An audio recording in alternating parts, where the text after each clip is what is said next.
I was 21 when I signed away my mother's voice. Not knowingly, I signed a stack of papers on my graduation day, exhausted, trusting, while my stepmother Victoria smiled and said just formalities.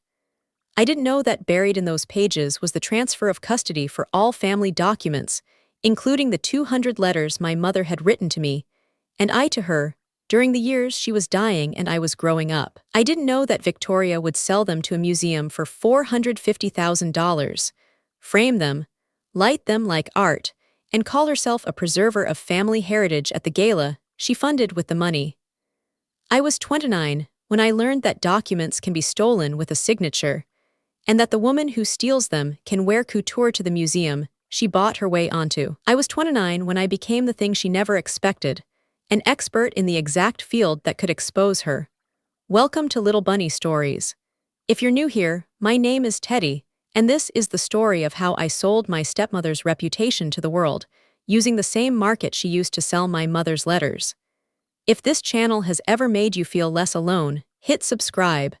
We tell stories like this every week. And if you're watching because someone sold your story while calling it preservation, stay until the end. I need you to hear how this ends. Here's my story. My mother Elise was a letter writer. Not a novelist, not a poet, just a woman who believed that thoughts deserved paper, that distance deserved effort, that love was something you built with stamps and ink and the particular patience of waiting for a reply. She wrote to me before I could read, letters in her round, careful handwriting that my father would read aloud at bedtime. She wrote to me when I started school, when she was in the hospital for the first time, when I was old enough to write back in my own wobbly letters about my day, my fears, the particular loneliness of a child whose mother is present but absent, there but not there. We wrote letters we never sent. That was our game. I would write to her at night, in my room, and leave the letter on her pillow. She would write back, and leave it on mine. We never discussed them in person. They existed in a parallel conversation, a private language, a world of paper that belonged only to us. I have letters from her that begin to my Teddy, who I know is afraid of the dark but pretends not to be, and end with I will always leave a light on, even when I am not there to see it. I have letters where she describes the hospital ceiling, the particular pattern of cracks that she has memorized, the way she imagines them as a map to somewhere else. I have letters where she tells me about her own mother, who died before I was born, and how she wishes she had asked more questions, written more down, preserved more than memory allows. She died when I was 6.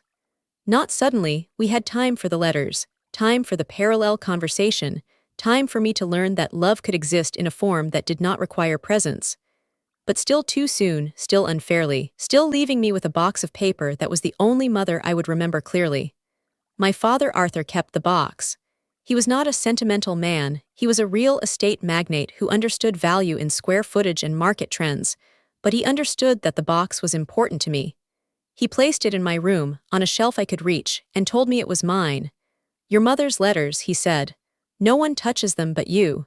He remarried 2 years later. Victoria was 35, a former model who had transitioned into art philanthropy, which meant attending galas, serving on boards, and converting her beauty into cultural capital. She understood the value of things, paintings, sculptures, documents, in ways my father appreciated. She did not understand the value of things that could not be appraised. She did not touch the box while my father lived. She was too smart for that, she knew it was mine. She knew I watched it, she knew that any move against it would create conflict she did not yet have the power to win. But she watched it too. I saw her eyes on the shelf, her fingers tracing the edge of the box when she thought I wasn't looking. I saw her calculating. I went to college at 18. I left the box with explicit instructions, written on a note I taped to the lid: do not move, do not open, do not show to anyone. These are private. I trusted my father to enforce this. I trusted that the box was safe in my room, in my house, in the life I had built with my mother's paper. I was wrong. My father died when I was 21. A heart attack, sudden, unfair, the particular violence of a body that stops without warning. I came home for the funeral, exhausted from final exams, grief-blurred, unprepared for the particular sharpness of Victoria's performance. She was the grieving widow, the devoted wife, the woman who had kept Arthur's house in order and now would preserve his legacy. She wore black well. She cried at appropriate moments. She managed the funeral, the guests, the estate with precision that I mistook for competence.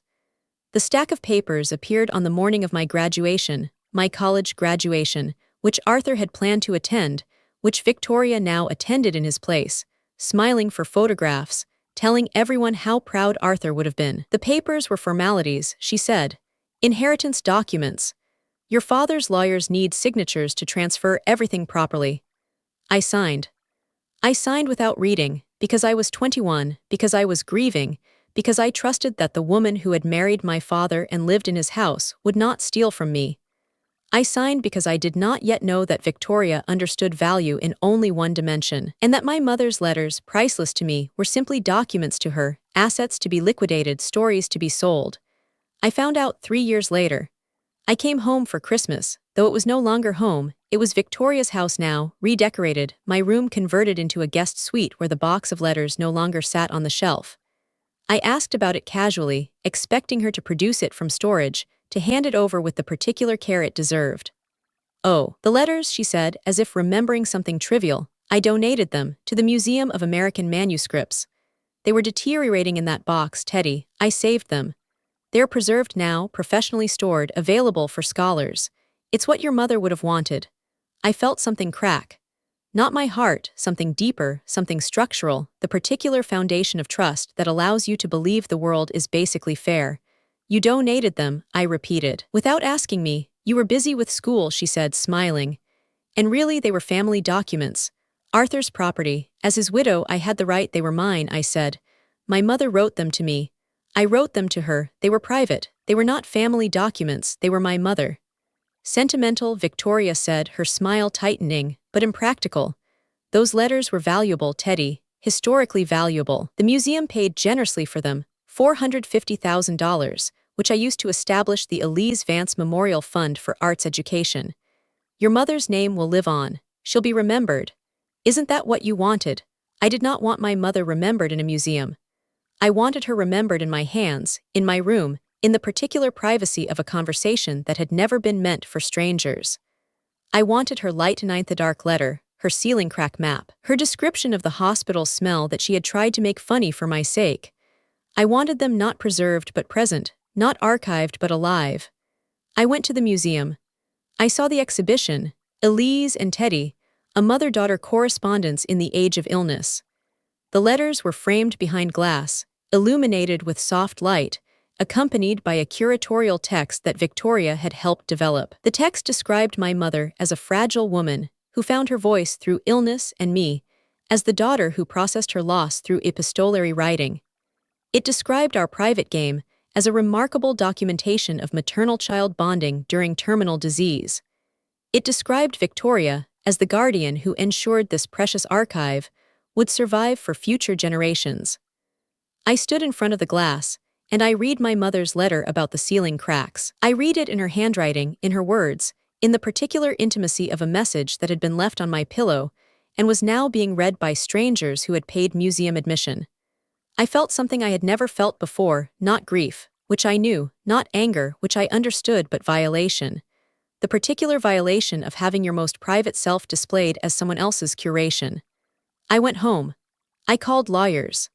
I learned what Victoria had done legally and what she had done to me. The document I had signed on my graduation day included a clause, buried on page 17, in language I had not read, transferring custody of all family documents, manuscripts, and correspondence to Victoria as executor of the estate.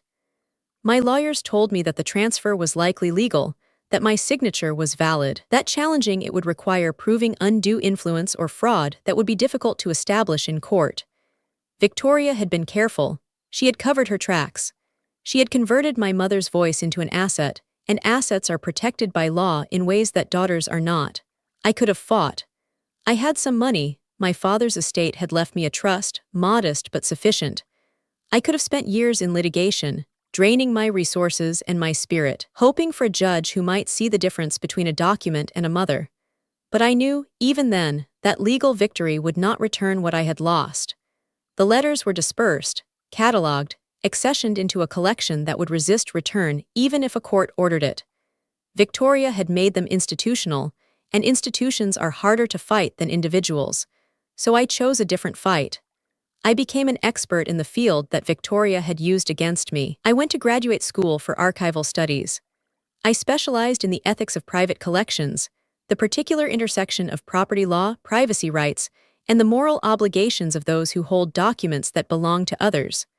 I wrote my dissertation on consent and coercion in family manuscript collections, using my own case, anonymized, but recognizable to anyone who knew the field, as a central example. I published. I spoke at conferences. I built a reputation as the fiercest advocate for informed consent in private collecting, the scholar who would not compromise on the principle that documents involving living people, or people whose descendants survived them, required explicit permission before they could be sold, exhibited, or studied. I testified before congressional committees. I advised museums on policy reform. I became, in the small world of manuscript ethics, someone who could not be ignored, and I never mentioned Victoria publicly. That was the discipline, the particular restraint of building a case that was general, not personal, professional, not vengeful. I wanted her to see my name in journals, to hear it at conferences, to understand that the field she had exploited now had a watchdog who knew her methods. I wanted her to worry, to hesitate, to feel the slow pressure of her reputation that could not be bought or sold. It took 6 years. Then she made her mistake. Victoria found more letters. Not my mother's, she had sold those, spent the money, built her reputation on them. Letters from my father to her, written during their marriage, that she had kept in a safe deposit box. Love letters, yes, but also letters that revealed the architecture of their arrangement, the prenuptial agreement that enriched her only if the marriage lasted 10 years, it lasted 12. The fidelity clause she had violated repeatedly, the compensations she had demanded for staying.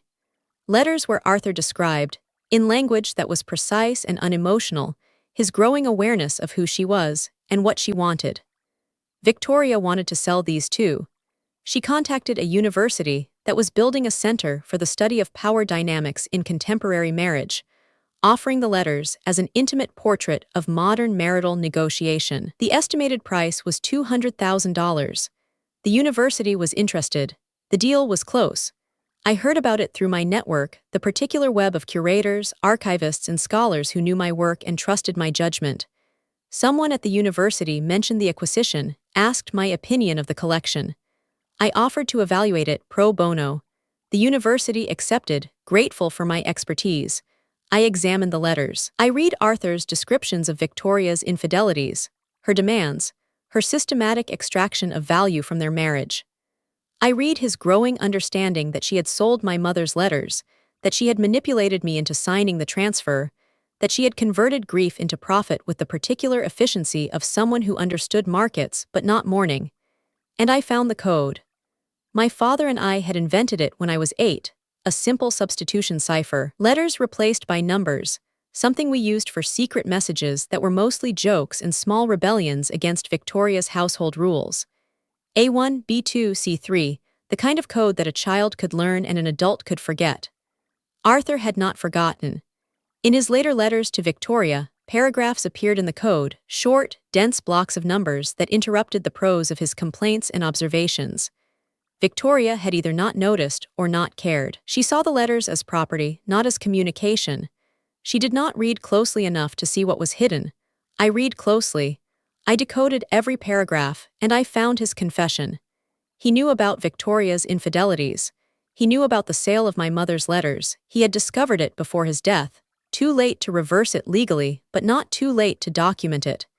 He knew that Victoria had manipulated me into signing the transfer, that she had presented the stack of papers when I was exhausted and grieving, that she had hidden the specific clause in a forest of formal language. And in the last letter, written 1 week before his death, he wrote something else. He had found medical records, not his own but Elise's. Records showing that in her final weeks, her medication had been altered. Not to kill her, the alteration was subtle, within normal ranges, nothing that would trigger investigation, but enough to keep her sedated, docile, unable to make the changes to her will that she had discussed with her lawyer. Changes that would have left the letters directly to me, bypassing Arthur entirely, making them impossible for Victoria to later claim as family documents. Victoria had not killed my mother, but she had contributed to the conditions of her death, had ensured that my mother could not act to protect me, had positioned herself to profit from the silence she helped create. I had proof of a crime. Not murder, the statute of limitations, the lost medical evidence, the difficulty of proving causation made prosecution unlikely. But proof of who Victoria was, what she did, how she operated. Proof that she was not a preserver of heritage but a predator of privacy, a merchant of intimacy, a woman who sold other people's stories because she had none of her own. I did not go to the police. I went to the university. My evaluation was thorough, professional, devastating. I presented the letters in context, not as an intimate portrait of modern marriage, but as documents obtained through manipulation, potentially connected to interference in a dying woman's medical care, certainly revealing a pattern of behavior that made the seller ethically compromised. I included the decoded paragraphs, Arthur's accusations, his documentation of Victoria's sale of my mother's letters. I made no accusation of murder. I did not need to. The pattern was clear enough. This was not a woman who should be trusted with documents, who should be paid for intimacy, who should be celebrated as a cultural guardian. The university withdrew its offer. Quietly, internal decision, but the message filtered through the networks that Victoria depended on. Other potential buyers disappeared. The collection that she had expected to sell for $200,000 became unsellable, toxic, a liability rather than an asset. But I was not finished. I had spent 6 years building a general case. Now I made it personal. The conference was the largest in my field, held in a convention center in Chicago, attended by curators and archivists from institutions worldwide. I was the keynote speaker. My reputation had grown to the point where my name on the program guaranteed attendance. The topic was consent in the age of private collecting, and I had prepared a speech that would be remembered. I began conventionally, statistics, case studies, the principles I had developed over years of work. Then I paused. I looked at the screen behind me and I changed the presentation. I showed my mother's letters. The ones Victoria had sold, the ones the museum had exhibited, the ones I had never authorized. I read fragments aloud not to expose them but to demonstrate what exposure meant. This was private, I said. This was a game between a dying woman and her daughter, a parallel conversation, a world of paper that belonged to no one but us. And then it was sold, framed, lit like art, called heritage by a woman who had never met my mother, who had no right to her voice, who profited from her death. I showed the museum's exhibition text. Victoria's words, or words she had helped develop, describing my mother as fragile, me as processing loss, our private game as remarkable documentation. I showed the gala where Victoria had been honored, the board seat she had bought, the reputation she had constructed on my mother's paper. Then I showed Arthur's letters. The code, the decoded paragraphs, the accusations, the university's withdrawn offer, the pattern of a woman who sold intimacy without consent, who manipulated the grieving, who profited from death. I did not name her in the speech. I did not need to. Everyone in the audience knew who she was, the philanthropist who had served on their boards, attended their galas, bought her way into their world. They knew, and they understood that the field they worked in had been compromised by someone who understood price but not value. The museum announced its reconsideration of the Elise and Teddy exhibition the following week. Donors withdrew support. Victoria, desperate, tried to sell more documents, anything, letters from Arthur's business dealings, family photographs, even Arthur's will itself. But no one would buy. Her reputation, carefully constructed as guardian of heritage, became her prison. She was expelled from the museum board.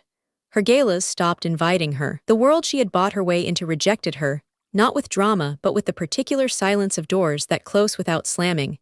She called me once after the expulsion. I let it go to voicemail. She did not leave a message. I negotiated with the museum for the return of my mother's letters. Not all of them, some had been sold to private collectors, dispersed, irrecoverable. But the ones that remained, the ones still in the museum's possession, were withdrawn from public exhibition and returned to the family. To me, not as legal victory, there was no court order, no precedent set, but as private agreement, the museum's attempt to avoid further negative publicity. I burned them. Not all. I read each one last time, alone in the garden where I had hidden my letter to my mother at age 7. The light to ninth, the dark letter. The ceiling crack map. The hospital smell made funny. I read them, and I felt her presence, not in the paper but in the memory, not in the words but in the particular intimacy of a conversation that existed only between us. Then I built a fire. I burned them not because they had no value, but because they no longer needed to exist in the world to exist in me. Some things, I said aloud, to the smoke, to my mother, to myself, are meant to be temporary. Some memories are meant to live only in the person who received them. The letters from Arthur to Victoria I did not burn. I donated them to a different university, one that studied archival ethics, not power dynamics, with the condition that they be used only to teach manipulation in private collecting. The code, the decoding, the complete case. A lesson for future curators about what not to do, how not to be, why consent matters more than acquisition. I kept one thing.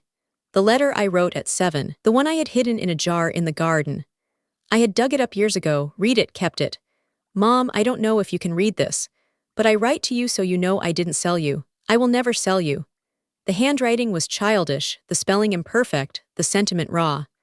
I kept it not as evidence but as proof that I had always known, even at 7, that some things cannot be sold, that some voices cannot be owned, that some love exists only in the particular privacy of those who share it. I am in my office now, organizing my own archive. Not for exhibition, for understanding. A graduate student knocks, nervous, carrying a box. My family wants to sell these, she says, placing the box on my desk. My grandmother's letters, but she didn't want them sold. I don't know what to do. I open the box. I read one letter at random.